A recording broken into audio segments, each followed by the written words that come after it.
Factorise. सो हम लोग यहाँ पे फैक्टराइज करेंगे। तो यहाँ पे क्वेश्चन नंबर 1 में क्या बोला, फर्स्ट पार्ट में हम लोग को देखिए, फर्स्ट पार्ट में बोला है 12x प्लस 15, और सेकेंड पार्ट में बोला है 14m माइनस 21। तो सबसे पहले फर्स्ट पार्ट को हम लोग सॉल्व करते हैं। तो सबसे पहले हम लोग को कॉमन देखना है, मतलब ये दोनों में कॉमन क्या आता है। तो सबसे पहले हम लोग अगर देखेंगे तो कोई ऐसा टेबल चूज करेंगे जिसमें दोनों आ जाए। तो हम लोग 3 का टेबल चूज करते हैं। 3 का टेबल हम लोग 3 को ऐसे लिखेंगे, और देखिए अब ध्यान से देखिए 3 को कितना बार पढ़ेंगे जो 12 आएगा। तो 3 को 4 बार पढ़ेंगे तो 12 आएगा, और यहाँ पे x बगल में है। अगर x इधर भी होता तो हम लोग x को भी बाहर निकाल लेते। अब 3 का टेबल कितना बार पढ़ेंगे जो 15 आएगा, 3 5 जा 15। तो ये हो गया आंसर हम लोग का। अब क्वेश्चन नंबर 2 में क्या है, मतलब पार्ट 2। तो इसमें हम लोग कौन सा टेबल को देखेंगे, इसमें भी हम लोग देख लेंगे सबसे पहली बात 7 को। 7 का टेबल पे क्योंकि दोनों आ रहा है, 7 का टेबल कितना बार पढ़ेंगे जो 14 आएगा, 7 2 जो 14, ये m आ जाएगा, माइनस 7 3 जो 21। ये हो गया आंसर। अब हम लोग 3 पार्ट को सॉल्व करते हैं। पार्ट नंबर 3 में देखिए क्या दिया हुआ है, ये थोड़ा ध्यान से देखिएगा। 9n minus 12n square. सो अब देखिए दोनों में, मतलब ये इसमें भी n कॉमन है, इसमें भी n कॉमन है, और इसमें तो कोई ऐसा एक टेबल सेलेक्ट करना है जिसमें दोनों आ जाए। कोई एक ऐसा टेबल सेलेक्ट करना है जिसमें दोनों आ जाए। तो हम लोग 3 का टेबल सेलेक्ट करेंगे। 3 का टेबल में क्योंकि दोनों ही आ जाता है। और इधर n है, इसमें भी n है, तो दोनों तरफ n है, तो n को भी कॉमन निकाल लेंगे। अब ब्रैकेट में देखिए 3 का टेबल कितना पढ़ेंगे जो 9 आएगा, 3 3 जा 9, n तो बाहर निकल गया, कोई दिक्कत नहीं है, माइनस लगा दीजिए। ठीक, अब 3 4 जा 12, और यहाँ n। अब बोलिएगा सर अब n यहाँ क्यों लगाए, क्योंकि यहाँ पे 2 n है, 2 n में से एक n बाहर निकल गया, तो इसीलिए यहाँ पे एक n लगेगा। ये हो गया हम लोग का आंसर। आई होप कि आपको समझ में आया होगा।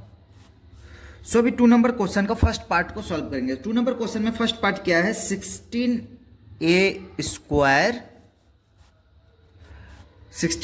स्क्वायर माइनस 24ab, इसको हम लोग सॉल्व करेंगे। तो अब हम लोग सबसे पहले देखेंगे कि कोई एक ऐसा टेबल सिलेक्ट करेंगे जिसमें कि दोनों आ जाए। तो हम लोग 8 का टेबल सिलेक्ट करते हैं, क्योंकि 8 में दोनों आ जाता है, 24 भी आ जाता है, 16 भी आ जाता है। अब देखिए इसमें इधर भी a है, इधर भी a कॉमन है, तो हम लोग a एक बाहर निकाल लेते हैं, उसके बाद ब्रैकेट मार देते हैं। b नहीं निकालेंगे क्योंकि b इधर नहीं है। 8 2 जा 16, एक a बाहर निकल गया तो एक a बच जाएगा। ठीक, माइनस 8 3 जा 24, ए बाहर निकल गया तो बचेगा बी। ये हो गया आंसर हमारा। अब हम लोग पार्ट 2 में बढ़ते हैं। पार्ट 2 क्या बोला है, 15ab square minus 20a square B, ये हमारा 15 नंबर का क्वेश्चन है। 15 में इसमें भी उसी टाइप से हम लोग सॉल्व करेंगे। इसमें कौन सा टेबल सेलेक्ट करेंगे, 5 का टेबल में दोनों आ जाता है, 15 भी आ जाता है, 20 भी आ जाता है। 5 को बाहर निकाल लेते हैं, और इधर भी a है, इधर भी a है, तो a को बाहर निकाल लेंगे। इधर भी b है, इधर भी b है, तो इधर b को बाहर निकाल लेंगे।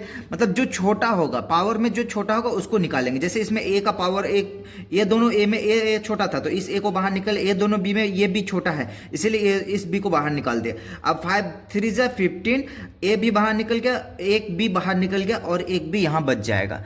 ठीक, अब देखिए आगे 5 4 जा 20, 4 बार में 20, एक ए बाहर निकल गया तो एक ए बच जाएगा, और बी बाहर निकल गया है तो बी को लिखने का जरूरत नहीं है। ये हो गया हम लोग का पार्ट 3। अब हम लोग बढ़ते हैं पार्ट 2। अब हम लोग बढ़ते हैं पार्ट नंबर 3 की ओर। पार्ट 3 को देखिए। पार्ट 3 में क्या है वो क्वेश्चन उतार लेते हैं हम लोग। सबसे पहले 12x square Y cube minus 21x cube Y square, same उसी तरीके से हम लोग बनाएंगे। तो सबसे पहले हम लोग सबसे पहले एक ऐसा टेबल सेलेक्ट करेंगे जिसमें दोनों आ जाए, तो 3 का टेबल में दोनों ही आ जाता है, 3 कॉमन ले लिए। उसके बाद यहाँ इधर भी x है इधर भी x है, तो ये दोनों में से जो x जो जिसका पावर छोटा होगा उसी को लेंगे, तो ये एक्स स्क्वायर का पावर छोटा है तो एक्स स्क्वायर को ले लिए। अब वाई क्यूब और वाई स्क्वायर में वाई स्क्वायर का पावर छोटा है इसीलिए वाई स्क्वायर को ले लिए। अब यहाँ पे हम लोग देख सकते हैं इसको 3 का टेबल को कितना बार पढ़ेंगे, 4 बार पढ़ेंगे, 3 4 जा 12 हो गया ये। अब ये देखिए एक्स स्क्वायर बाहर निकल गया एक, और यहाँ पे दो वाई बाहर निकल गया तो बच गया एक वाई, माइनस 3 7 जा 21। अब एक्स स्क्वायर बाहर निकल गया तो एक्स, और ये वाई स्क्वायर तो बाहर निकल ही गया, इसीलिए ये हो गया हमारा आंसर।